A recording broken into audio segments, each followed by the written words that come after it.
என் அன்பு குழந்தையே, உனக்கான நல்ல விஷயங்களை செய்து கொடுப்பதற்காகவே உன் தாயானவள் இன்று உன்னை தேடி வந்திருக்கின்றேன்.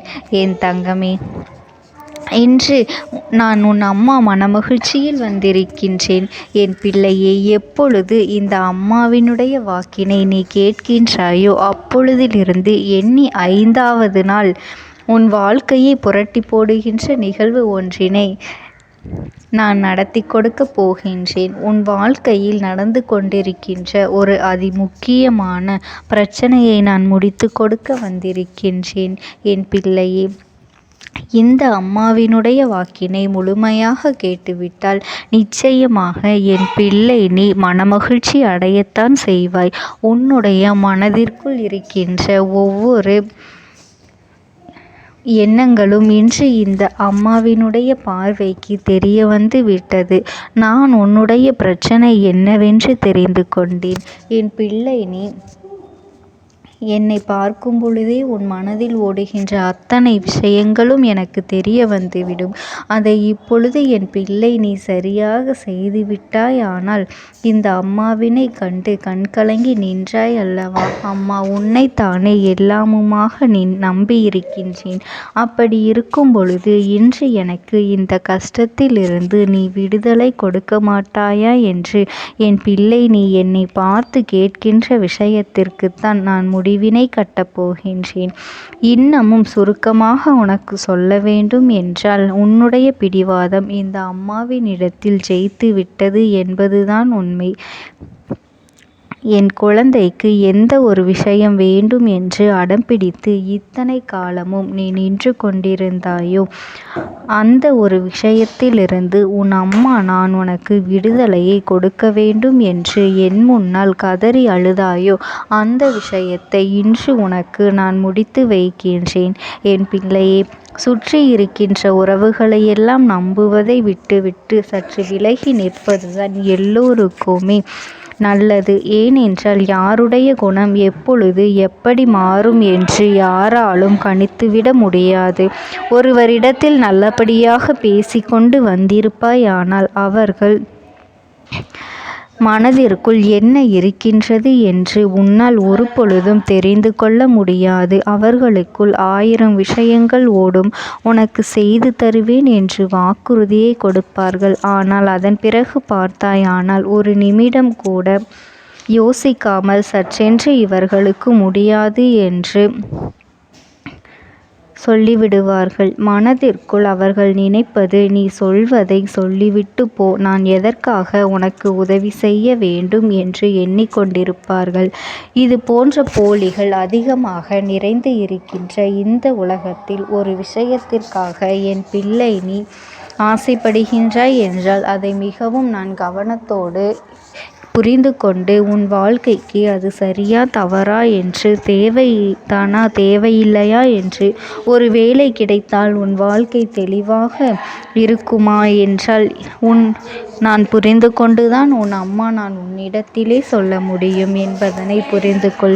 உனக்கு எத்தனை கால தாமதங்கள் ஆகியது என்பதனை அதனை புரிந்து கொள்ள அதை உன்னிடத்தில் ஒப்படைக்க வந்ததற்கு காரணம், பல அதிசக்தி வாய்ந்த பூஜைகளாலும் தெய்வங்களை நீ தொடர்ந்து வணங்கி கொண்டிருப்பதாலும் மட்டும்தான் உன் வேண்டுதல்கள் உச்சத்தை தொட்டுவிட்டது. தெய்வத்தின் மனதை நீ தொட்டுவிட்டாய். இனிமேல் உன்னிடத்திலிருந்து தெய்வத்தினால் தப்பிக்க முடியாது. நிச்சயமாக இனிமேல் இதனை நீ கொடுத்துதான் ஆக வேண்டும். எந்த எல்லைக்கும் செல்வதற்கு தயாராகிவிட்டாய். கடவுளுக்கு என்னென்ன செய்ய வேண்டுமோ அதையெல்லாம் என் பிள்ளை மனதார செய்து விட்டாய். உன்னுடைய அன்பிற்கு இந்த அம்மா நான் 5வது நாள் உன் வாழ்க்கையில் மிகப்பெரிய பிரச்சனையை தீர்த்து கொடுக்கின்றேன். அம்மாவினை நம்பினால் உனக்கு சத்தியம், என்னை நீ நம்பவில்லை என்றால் இந்த அம்மாவினால் நிச்சயமாக எந்த விஷயத்திலும் இதற்கு பொறுப்பாக முடியாது. உனக்கு நடப்பதை கூட நீ உணராமல் இருந்துவிட்டு நிச்சயமாக உன்னுடைய மனநிலையில் தான் மாற்றங்களை கொண்டு வர வேண்டும். இதனை புரிந்து கொள். ஒரு முறை அல்ல, பல முறை இதை நான் சொல்லியிருக்கின்றேன். வாழ்க்கையில் தெய்வத்தினுடைய சக்தி வந்துவிட்டது என்றால் உனக்கு பல நல்ல விஷயங்கள் செய்வதற்கு முயற்சிகளையும் செய்து கொடுத்தது. ஆனால் என் பிள்ளை நீ உன் மனதிற்குள் வைத்திருக்கின்ற தேவையற்ற எண்ணங்களால் அதை தொலைத்து விட்டாய். ஒரு பொழுதும் நீ தொலைக்கவும் மாட்டாய், தொலைக்க இருக்கவும் கூடாது. ஏனென்றால் உன்னோடு இருப்பது இந்த அம்மாவாகிய நான். உன் வாழ்க்கையில் நல்லதை செய்து கொடுப்பது உன் அம்மா. நான் உனக்காக இந்த வாழ்க்கையில் எந்த எல்லைக்கும் செல்ல தயாராக இருக்கின்றேன். அதனால் இனி துணிந்து இறங்கு. எண்ணி 5வது நாள் நீ விரும்பிய விஷயம் உன் கைகளில் இருக்கும். எந்த முயற்சிகளையும் செய்யாமல் அம்மா தரவில்லை என்று ஒரு நாளும் என் மீது பழி போட உன்னால் முடியாது. நீ முயற்சிகளையும் உன்னுடைய உழைப்பையும் சரியாக செலுத்திவிட்ட பிறகு நான் கொடுக்கவில்லை என்றால் என் மீது கோபப்பட உனக்கு அத்தனை உரிமையும் இருக்கின்றது. இதற்கு மேலும் என் குழந்தை கஷ்டத்தை சந்திக்க வேண்டிய அவசியமில்லை. எவ்வளவு தூரம் முடியுமோ அவ்வளவு தூரம் இந்த வாழ்க்கையில் உனக்கான விஷயங்களை நீ பெற்றுக்கொள்ள தயாராக இருக்க வேண்டும். என் தங்கமே, இனியாவது என் குழந்தை உனக்கு தர நினைக்கின்ற விஷயங்களை எல்லாம் தருவதற்கு இந்த வாழ்க்கையில் என்னவெல்லாம் சுற்றி நடக்கின்றதோ அதையெல்லாம் நீ தெரிந்து கொண்டு என் பிள்ளை உனக்கானதை என்னிடத்தில் தெரிந்து கொள்ள வேண்டும். எந்த அளவிற்கு மனதில் துணிச்சலோடு நிற்கின்றாயோ, அம்மா எதனை கேட்டாலும் கொடுத்துவிட வேண்டும் என்று நீ நினைத்தாய் அல்லவா? அன்று உன்னிடத்தில் தட்சணை கேட்டேன், மறக்காமல் கொடுத்தது என் பிள்ளையே. என்ன கேட்டால் இந்த அம்மா உன்னுடைய அன்பையையும் உன்னுடைய நம்பிக்கையையும் மட்டுமே கேட்டேன். இன்றும் உன் அம்மா அதைத்தான் உன்னிடத்தில் கேட்கின்றேன். அம்மா கேட்டால் எதையும் கொடுக்க துணிந்த என் பிள்ளை, இனிமேல் நம்பிக்கைக்கு நான் நிச்சயமாக உன் நல்ல நிலையை நீ அடைந்து விடுவாய். உனக்கான நம்பிக்கைக்கான நிச்சயமான பரிசினை உனக்கு தருகின்றேன். வாழ்க்கை முழுமைக்கும் நான் உன்னோடு பயணிக்கின்றேன். எவ்வளவு பிரச்சனைகள் வந்தாலும் அந்த நேரத்தில் அம்மா நம்மை விட்டு சென்று விடுவாளோ என்று எண்ணி நீ வருந்தாதே. எல்லா சூழ்நிலைகளிலும் நான் உன்னோடு இருந்து உனக்கானதை தரும் வரை ஒரு நாளும் நான் ஓய்ந்து போகவே மாட்டேன்.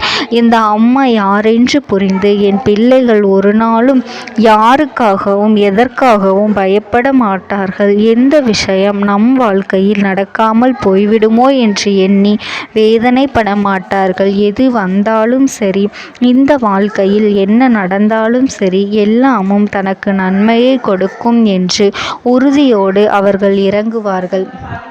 அதைத்தான் நான் சொல்கின்றேன் என் தங்கமே. ஒரு நல்ல நாளில் ஒரு நல்ல விஷயத்தை நீ சொல்கின்றாய் என்றால் நீ தொடங்கு. இந்த அம்மா சொல்கின்றேன், இன்று மட்டுமல்ல என்றைக்குமே நான் உனக்கு துணையாக இருந்து கொண்டிருப்பேன். என் தங்க குழந்தைக்கு இந்த தாயானவளினுடைய அன்பும் ஆசீர்வாதங்களும் என்றென்றைக்குமே முழுமையாக கிடைத்து கொண்டே இருக்கும்.